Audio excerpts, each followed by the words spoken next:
ও গো মোর তুমি যে তুমি মাহবুবে খোদা শাহে দো জাহান, তুমি মাহবুবে খোদা শাহে দো জাহান। আমার ঈমান আমার দীন আমার জান, আমার ঈমান আমার দীন আমার জান। তোমারই নূর হতে এসেছে প্রাণ যাতে, ভালোবাসা যে তাতে। তোমারই নূর হতে এসেছে প্রাণ যাতে, ভালোবাসা যে তাতে। ইয়া নবী তব কাছে পাইবে সে প্রাণ, ইয়া নবী তব কাছে পাইবে সে প্রাণ। আমার ঈমান আমার দীন আমার জান, আমার ঈমান আমার দীন আমার মহব্বতে। ও গো মোর প্যারা নবী, তুমি যে সৃষ্টির ছবি, তুমি মাহবুবে খোদা শাহে দো জাহান, তুমি মাহবুবে খোদা শাহে দো জাহান। আমার ঈমান আমার দীন আমার জান, আমার ঈমান আমার দীন আমার জান। নূরে মুজাসসাম তুমি, রহমতে আলম তুমি, নবী আদম তুমি। নূরে মুজাসসাম তুমি, নবী আলম তুমি, রহমতে আলম তুমি। তুমি উম্মতেরই জান, তুমি উম্মতেরই জান। আমার ঈমান আমার দীন আমার জান, আমার ঈমান আমার দীন আমার জান। ভালো যে বাসো তুমি মরণের পাশে,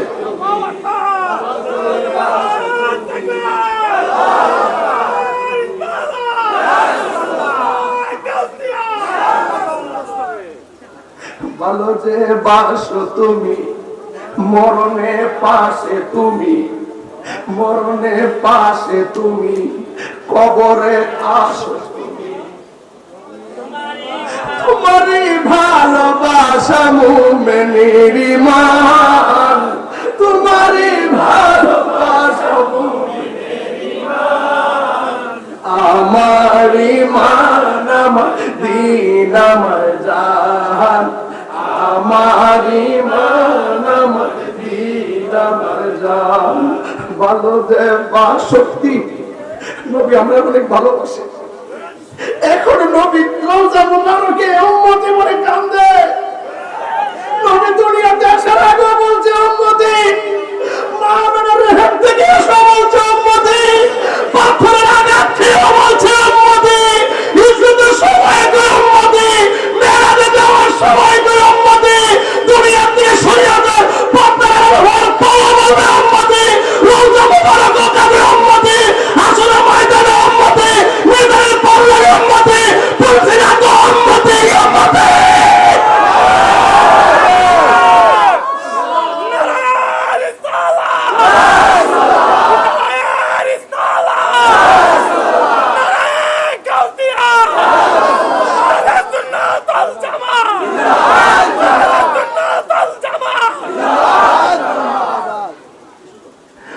ভালো যে বাসো তুমি মরণের পাশে তুমি, কবরে আসো তুমি।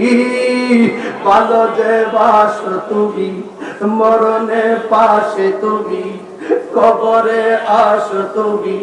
তোমারই ভালোবাসা মুমিনের ঈমান, তোমারই ভালোবাসা মুমিনের ঈমান। আমার ঈমান আমার দীন আমার জান, আমার ঈমান আমার দীন আমার জান। ওগো মোর প্যারা নবী, তুমি যে সৃষ্টির ছবি,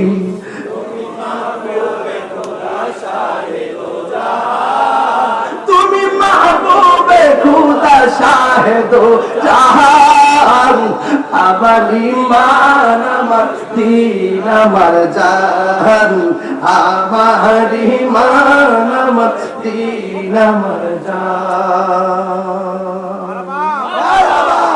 হাসরে নবী দরকার আসেনি কবরে নবী দরকার আসেনি মিজানের পাল্লার গোড়ায় নবী দরকার আসেনি ফুলছেদের ঘেইটে আমার নবী দরকার আসেনি সুন্নিরা নবী ছাড়া কিছু বোঝে না সুন্নিরা নবীর শান শুনলে দিলটা দেওয়ানা হয়ে যায় বদরে কালামটা গাইছি না তো হৃদয়টা উদ্বেলিত হয়ে গেছে বাজি কি যে লিখতে গেছে কি যে বুঝাই গেছে আপনার করে আঙ্গুরে যে কি বুঝাই গেছে কি দিয়া গেছে আজকে এই কথাগুলো যখন চোখে বাসে তখন অন্তরে অশ্রুসিক্ত নয়নে হ্যাঁ একেবারে হৃদয়টা একদম ঝারঝার হয়ে যায় আল্লাহ আল্লাহ ঈমান আর ঈমানলা মুহাব্বত আল্লাহ যার অন্তরে নবীর মুহাব্বত নাই তার ঈমান নাই এটাই তো শিখায় দিয়ে গেছে মুর্শিদ কেবলা কথা কোন ঠিক কিনা ও মুর্শিদ তুমি কি জানো না আমার অন্তরে কথা কোন ঠিক কিনা ও মুর্শিদ তুমি কি জানো না আমার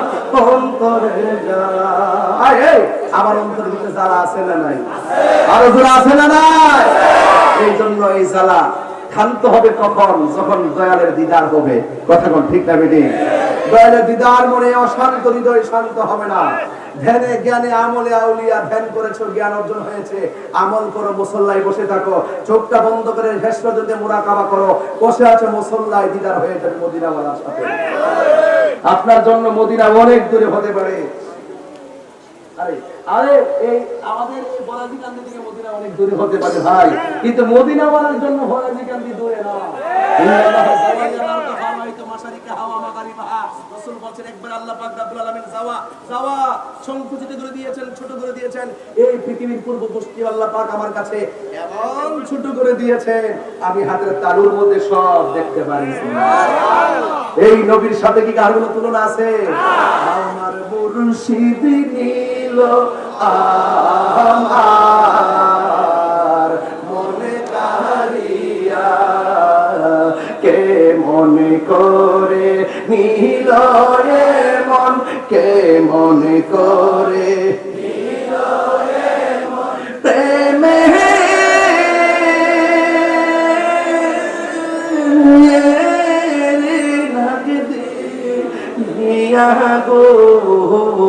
আমার মুর্শিদ নীল আমার মনে কারিয়া কে মনে করে নীল মন কে মনে করে নীল মন প্রেমে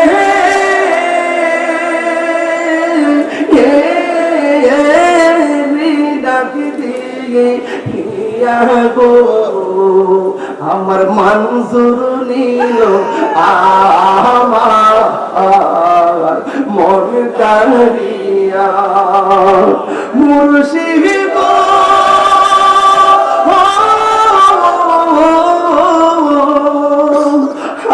আমার মন করল হরুন কি রূপ দেখাইয়া সেই রূপের ঝলকে আমার সেই রূপের ঝলকে আমার কি যে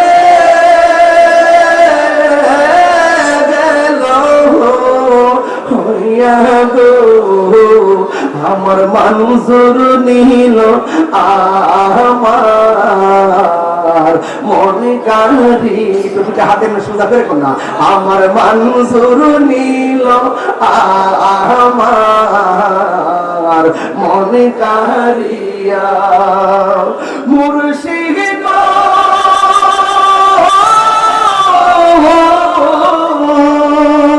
কি সুরে করলো গোয়ুতাল পাগল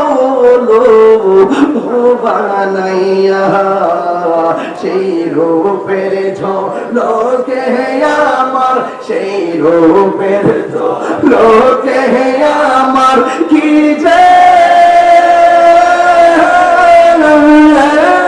গেল হইয়া গো আমার মুর্শিদ নিল আমার মনে কারিয়া কে মনে করে নিল মন কে মনে করে নিল মন প্রেমে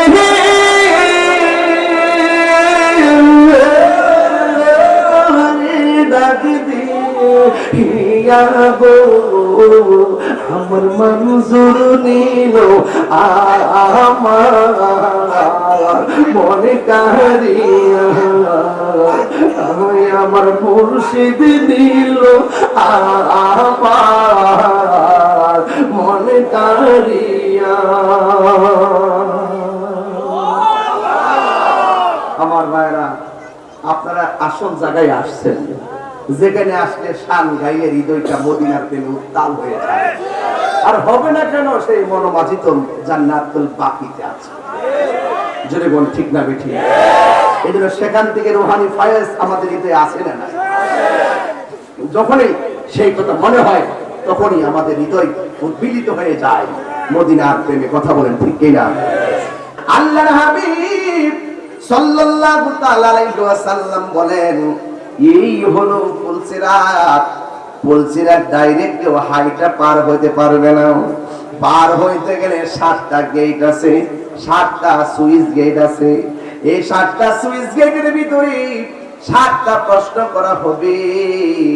এই 7টা প্রশ্নের জবাব দিয়া তারপরে জান্নাতে যাওয়া লাগবে। আর না হয় ফুলসিরাতের উপর ওইটা কাইটা কাইটা জাহান্নামের মধ্যে পড়ে যাবে। এখন প্রশ্ন হলো, হুজুর প্রথম সুইচ গেটের মধ্যে কি জিজ্ঞাসা করা হবে? আমার নবী আপনার নবী বলেন, ওই প্রথম গেটের মধ্যে আমার আল্লাহ রাব্বুল আলামিন বলবে, বান্দারে ও বান্দা তোমার ঈমানের হিসাব দাও। জোরে বলেন কিসের হিসাব দাও? ঈমানের হিসাব দাও। শুধু ঈমানের হিসাব দিবে না, খাঁটি ঈমানদারেরা একবার ঈমানে আরকান হিসাব দিয়ে দিবে। বান্দা ডাক দিয়া বলবে, আল্লাহ তোমারে দেখি নাই, না দেখাই বিশ্বাস করছি তুমি এক, তুমি ছাড়া কোনো ইলাহ নাই, তোমার সাথে কোনো শরীক নাই। 2 নম্বর তোমার নবী রাসূলদেরকে নিরঙ্কুশ মেনেছি। 3 নম্বর তাকদীরকে বিশ্বাস করেছি। 4 নম্বর আসমানি কিতাব মেনেছি। 5 নম্বর হলো তাকদীর বিশ্বাস করেছি। 6 নম্বর হলো তোমার আখিরাতকে বিশ্বাস করেছি। এমন ভাবে একের পর এক ঈমানের হিসাব দেওয়া শুরু করবে। যার ভিতরে ঈমান আছে সে কি ঘাটে ঘাটে ভয় পায়? যার কাছে গাড়ির কাগজ থাকে ওই গাড়ির কাগজ থাকলে ভয় পায় না, কাগজ না থাকলে ভয় পায়।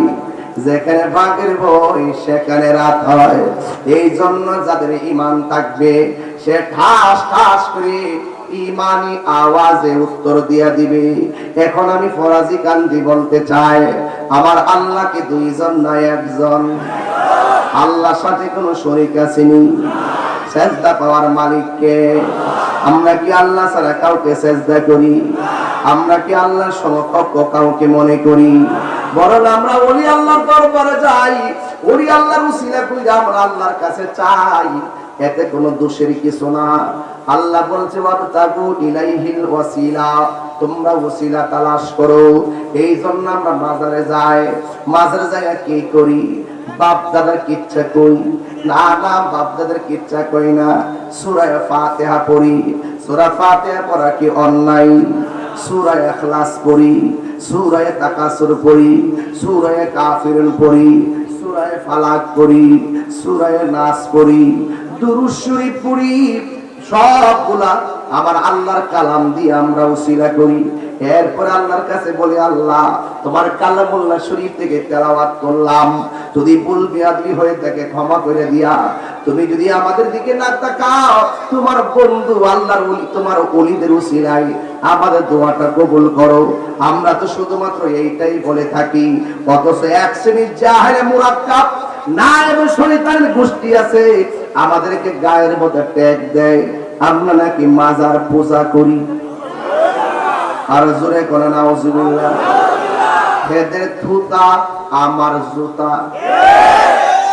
পৃথিবীর প্রথম ঘর কোরআনেতে বাঁকা, বন্ধুর নামের মিম দ্বারা করেছেন মাক্কা। আল্লাহু আল্লাহু আল্লাহু আল্লাহ, আল্লাহু আল্লাহু লা ইলাহা ইল্লাল্লাহ। সুবহানাল্লাহ বলে কেন? আমার যুবক ভাইয়েরা, ও ফরাজি কান্দি ও এশিয়া দরবারের বাবা, কি ভাষায় ওয়াজ করবো আমি নগণ্য, কিন্তু যার কথা বলতে বসেছি তিনি হলো অনন্য। আর বড় করে এখন আল্লাহু আকবার। হাই রে, ঘুম নাই, নিদ্রা নাই, তন্দ্রা নাই, আরামের ঘুম হারাম করে সকাল সকাল দরবারে হাজির হয়ে গেলেন। দুইটা রাত্র মাহফিল হলো, দুইটা রাত্র সজাগ। এক পাগলারে জিগাইলাম রাত্রে ঘুমাইছেন নি? কয় হুজুর 2 দিন ধরে ঘুমাই না। হ্যাঁ সত্যি। জিজ্ঞেস করলাম ঘুমাইছেন নি? কয় 2 দিন ধরে ঘুমাই না। আপনাকে বললাম একটু মুখটা ধৌত করেন, ভালো লাগবে, একটা রুটি খান আরো ভালো লাগবে। এবার বন্ধুগণ আমার, যেই ব্যক্তি যত ত্যাগ স্বীকার করবে সে আল্লাহর মাহবুব বান্দা হবে। আরে বাবা রে, খাবে কম, ঘুমাবে কম, কথা বলবে কম, এটা হলো একটা মুমিনের আলামত। এই জন্য ওলি আল্লাহর দরবারে এটা নবাবির জায়গা না। হতে পারেন আপনি এসপি, হতে পারেন আপনি ডিসি, হতে পারেন আপনি এমপি, হতে পারেন আপনি মন্ত্রী, হতে পারেন আপনি বক্তা, হতে পারেন আপনি একজন মসজিদের ইমাম, হতে পারেন আপনি একজন চেয়ারম্যান। ও বন্ধুরি, ওলি আল্লাহর দরবার পদ পদবি যাই থাকুক না কেন, এটা নবাবির জায়গা না, এটা হলো গোলামির জায়গা। কথা বল ঠিক? আমার বন্য হুজুর সারা রাত ধইরা অনেকগুলো ছাত্ররা ভলান্টিয়াররা তাবারকের প্যাকেট করতেছে। জিগাইলাম এবারে ছাত্র একটু মাঠে কম দেখতেছি। কয় হুজুর সবাই সারা রাত ধইরা তাবারকের প্যাকেট করে। জিগাইলাম কেমন? কয় 10-15 হাজার তাবারকের প্যাকেট। এটা তো সাধারণ কোনো কথা নয়। 3 দিন ধরে যদি এমন অবস্থা চলতে থাকে, তাইলে হিসাব মিলাই দেখেন এই নবীর সৈনিকেরা, ওলি আল্লাহর গোলামেরা মাথার গাম পায়ে ফলাইয়া মহব্বতের সাথে তারা তাবারকের প্যাকেটে ব্যস্ত আছে। ও বন্ধুরে, কি ভাষায় কিছু প্রাথমিক কথা বলবো। এই ছেলেগুলা সারা রাত পর্যন্ত তারা তাবারকের প্যাকেট বানাইলো। এই জন্য আমি কথা বলে দিয়ে যাই, আরে বাবা, খেদমতে খোদা মিলে বুকে সুখ নাই, থেকে হলো সুখ।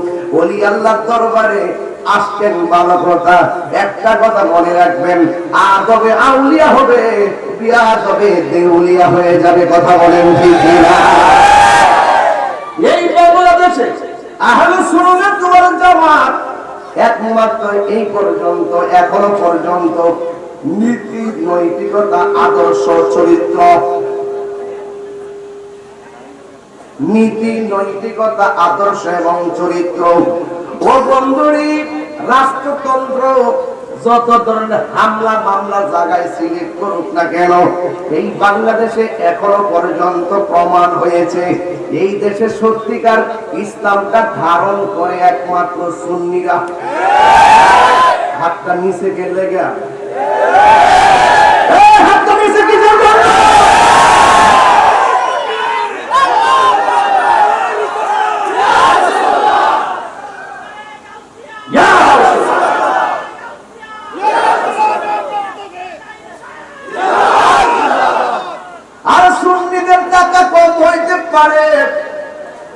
বাড়ি গাড়ি কম হইতে পারে, কিন্তু মুনাফিক না।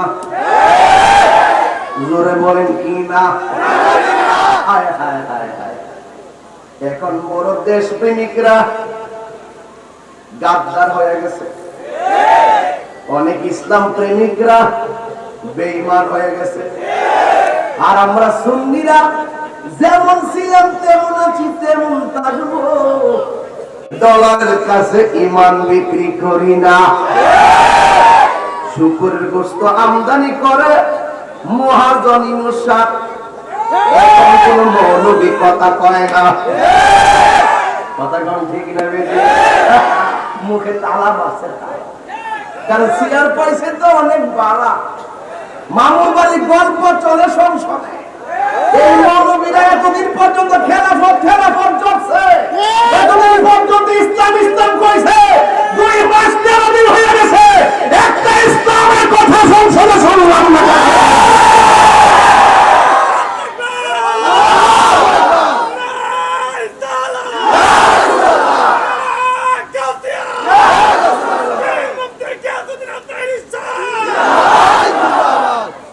আহলুস সুন্নাত ওয়াল জামাত জিন্দাবাদ, জিন্দাবাদ। মারহাবা জোরে বললে কেন?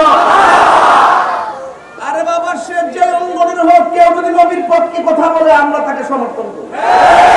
এক হানজালা সংসদের ভিতরে বলছে, আমার নবীর বিরুদ্ধে কেউ যদি কথা বলে মৃত্যুদণ্ড দিতে হবে। আর অন্যান্য ইসলামপন্থীরা চুপ করে পয়সা দিছে,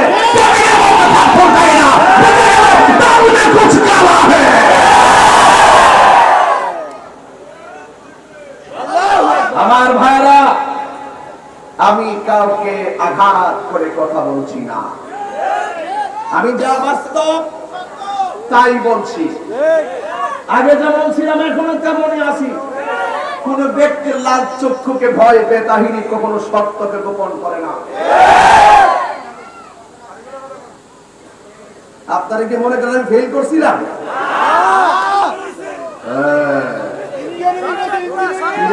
বাবা, অসুবিধা নাই। আরে সত্য একটা আইতলের নাম। নবীর প্রেমিকরা সারা বিশ্বের জনতা হৃদয়ে বাস করে। কথা কি সঠিক বলতেছি? আমরা এই দুনিয়াদারি তুচ্ছ মনে করি। রাষ্ট্রতন্ত্রের জায়গায় যদি নবীর মহব্বতের কথায় দায়িত্বহীন কণ্ঠে বলা যায়, তাহলে অপশক্তিগুলো নিধন হবে, তাদের লাগাম বন্ধ হবে, তাদের লেখনী স্তব্ধ হবে। কিন্তু মনে রাখবেন, ফরাজিকান্দি ওয়েশিয়া দরবার গতানুগতিক অন্য কোন দরবারের মতো নয়। এটা হককে গোপন করে কথা বলে না। মরলে মরবে, সত্যটাই বলবে। কথা বলেন ঠিক না? এটা আমার পরিষ্কার আওয়াজ, পরিষ্কার কথা। আপনারা হয়তো সকাল সকাল আমার চিল্লা চিল্লিতে একটু বিরক্তি হইতেছে। আচ্ছা, আমি নরমাল করলাম আপনাদের সুবিধার জন্য।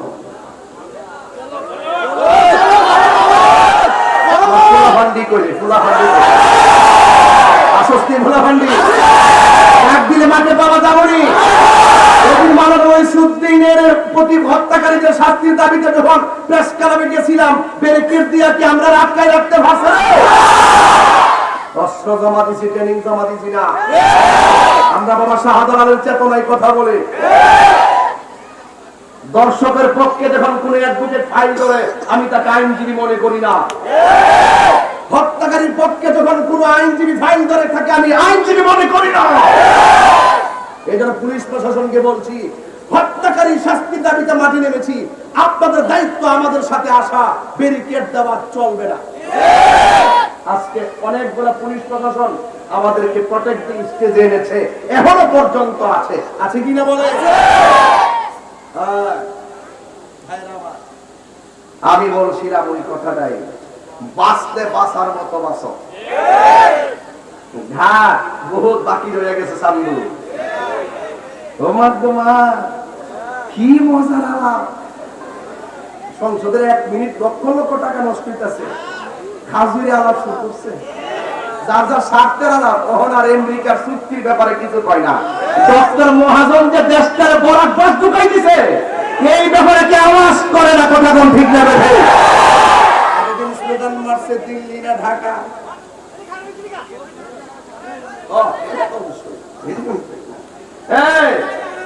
দিল্লি না ঢাকা, দিল্লি না ঢাকা।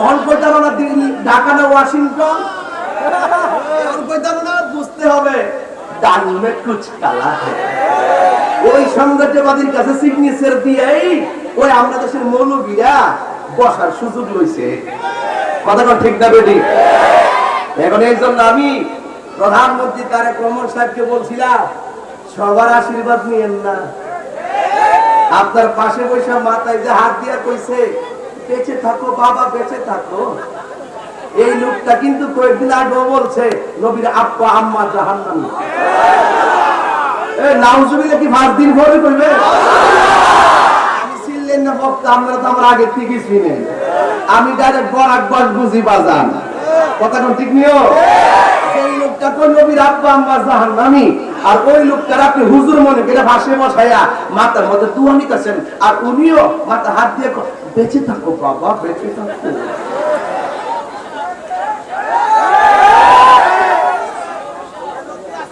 যেই লোকটা বলছে এই দেশের শাহজালালের কবর শাহপুর রওজা তো কই না মাজার তো কই না হারামিরা কয় শাহজালালের কবর শাহপুরের কবর গুলাবশর কবর উঁচু কবর যা আছে সব লাথি মেরে ভেঙে দাও আর এই লোকটা যখন আপনার পাশে বসা কয় বেঁচে থাকো বাবা বেঁচে থাকো আপনাকে অনুধাবন করতে হবে আপনার চেয়ার দাঁড়ালে কিন্তু এই সদ্য বেশি মুনাফিক মুসলমানরাই দাঁড়াবে এরা দেশের দুশমন এরা ধর্মের দুশমন যারা নবীর আব্বা আম্মাকে জাহান্নামী বলে আপনি যদি আমাকে কোটি টাকা দেন সেই কথাকে আমি সমর্থন করতে পারি না আপনি বলবেন আমি হুজুরের বিরুদ্ধে প্রশ্নই আসে না হুজুর তো হুজুরের মতোই দিব কথা কোন ঠিক না বেটি এই জন্য আপনারা সাবধান থাকবেন সতর্ক থাকবেন সুন্নিরা দেশের জন্য হুমকি নয় সুন্নিরা ধর্মের জন্য হুমকি নয় কথা বলেন ঠিক না বেটি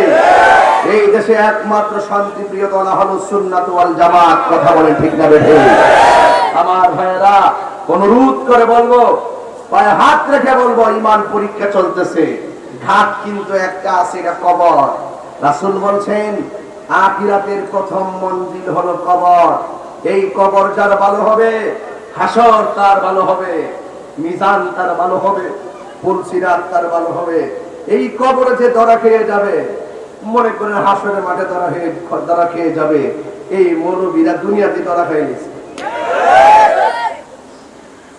কেমনে একদম কাগজে কলমে দেখাই দিব কেমনে ইনশাআল্লাহ এই বিশ্বাস আপনার আসেনি আপনার বিশ্বাস আছে যে যেমন পারবো আমি সব জায়গা দৌড়ি না জায়গা মতো দৌড়ি এই জন্য আমি ওই দিন স্বরাষ্ট্রমন্ত্রী মহোদয়ের কাছে গেছিলাম গিয়ে কথা বলছি ওই যে আপনাদের স্মারকলিপিটা দিয়ে আসছি তবে একটা কথা মনে রাখবেন সুন্নিরা এইগুলো নিয়ে বাড়াবাড়ি করে না ওই দুনিয়াদারি যে রাজনীতি তারা জানা উমাগো এখন দেখতেছি এক শ্রেণীর লোক রাজনীতি ইসলামের ব্যবহার করে নবীন নাম তারা সামনে আইন না ইসলামের সামনে আইন না মানুষদেরকে আইওয়াশ কইরা ক্ষমতা যাইয়া সুন্নিদের বিরুদ্ধে এমন ভাবে লাগছে লাগতে 97টা মাজার ভাঙছে কয়টা ভাঙছে তাহলে আমরা কি ঘুমাই থাকলে চলবো রেডি আছেন ইনশাআল্লাহ আপনারা কারাগার রেডি আছেন গা হাত তুলেন আমরা কি মারামারি করব আমাদের নারে তাকবীরের ধ্বনি তাদের হৃদয়ে কম্পন শুরু হয়ে যাবে রিসালাতের ধ্বনি তাদের হৃদয়ে কম্পন সৃষ্টি হয়ে যাবে কথা বলে ঠিক কিনা এই জন্য আপনারা সোচ্চার থাকবেন অ্যালার্ট থাকবেন ভাইরা আমার বাড়ির মনোযোগ একটু ওয়াজ করি কথা আর মুনাফিকরা দয়া দিতাম নি রঙের মনোযোগ দিবেন কেউ কথা বলবেন না আমরা দেখেছি অনেক ব্রিজ দেখা যায় ব্রিজের নিচে আগুন না পানি আর আমার আল্লাহ যে ফুলসিরাতটা বানাইবো নিচে পানি থাকবে না রে বাবা নিচে থাকবে শুধুমাত্র আগুন কি থাকবে একটু দিলটা নরম করেন মনে করেন যে সামনে ফুলসিরাতটা আছে পারি তৈব আর ফুজি কি লাগবো এই বিষয়গুলো কইয়া দেওয়া যায় ফুজি তো লাগবো নি একটা গাড়ির ভিতরে তেল গ্যাস না থাকলে গাড়ি চলে না। ইঞ্জিন টিঞ্জিন সব ঠিক আছে, চাকা ঠিক আছে, বডি ঠিক আছে, ফিটনেস ঠিক আছে, কাগজ ঠিক আছে, মাগার তেল নাই, গ্যাস নাই, গাড়ি চলে না। তেল আছে, গ্যাস আছে, ইঞ্জিন নষ্ট, গাড়ি চলে না। আর মানে হলো সবকিছুর একটা পরিপূর্ণতা লাগে। আল্লাহ রাব্বুল আলামিন কোরআনুল কারীমের মধ্যে বলে দিয়েছেন, ইয়া আইয়ুহাল্লাযীনা আমানু দুখুলু ফিস-সিলমি কাফা। আল্লাহ বলে, হে ঈমানদারগণ, তোমরা ইসলামের মধ্যে পরিপূর্ণভাবে প্রবেশ করো। আঙ্গ দেশের মানুষের মুখের মধ্যে ইসলাম আছে, অন্তরের ভিতরে ইসলাম নাই, এদেরকে বলা হয় মুনাফিক। কথা কোন ঠিক কিনা?